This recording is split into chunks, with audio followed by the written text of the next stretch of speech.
Welcome to astrobix.com Vedic astrology webcasts. Marriage is one of the most important events in a person's life. That's why nothing in the marriage is left to chance. The time of marriage is also to be selected properly to ensure that it is auspicious for the person. In this webcast, we will try to provide you the information about the auspicious timing of marriage for a person. The best time of marriage is calculated considering a lot of factors in the Kundali. The impact of the Dasha of the house and the transits are such important factors.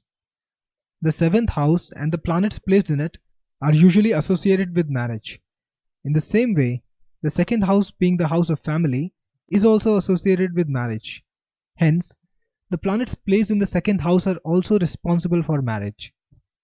The 5th house is related to children, and hence this house is also analyzed to know about the prospects of the marriage. The 9th house is considered strongest in the Kundali.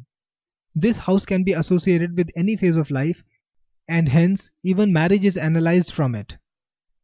The effect of the malefic planets on the ascendant, 7th, 8th or the 2nd house in a Janma Kundali can cause a delay in the marriage.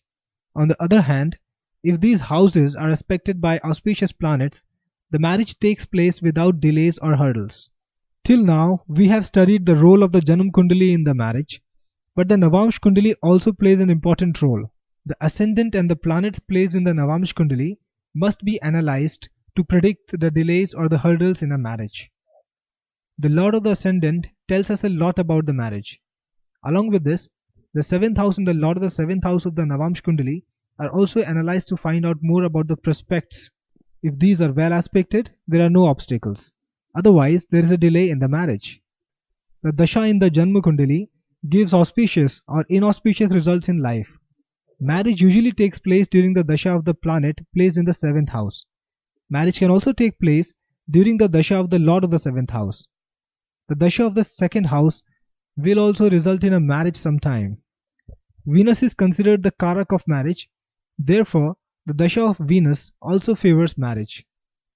Rahu is also known as Byahu, hence the effect of Rahu on a Dasha also results in a peaceful marriage.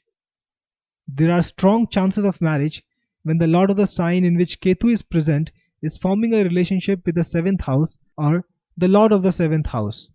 Transits have equal importance as Dashas in the Kundali. These play an important role for an incident to take place. If Saturn and Jupiter simultaneously transit through the 7th house, there are strong chances of marriage. The simultaneous transit of Saturn and Jupiter through the Lord of the 7th house, along with the presence of marriage-related dashas in the Kundali, indicate a marriage without delays and hurdles. Marriage is also bound to happen in the presence of marriage-related dasha, along with the transit of Jupiter through the 7th house from the moon. The transit through a Saham point in the Kundali also results in marriage. Rahu's dasha usually results in a marriage even when Rahu is not related to any house associated with marriage. Hence, if Rahu and Ketu are transiting through the 5th and the 11th houses in the Navamsh Kundali, there are strong chances of marriage. The transit of Saturn and Jupiter through the house associated with marriage is also considered important for a marriage to take place. Thank you for watching this webcast. Visit astrobix.com for more free Vedic astrology content.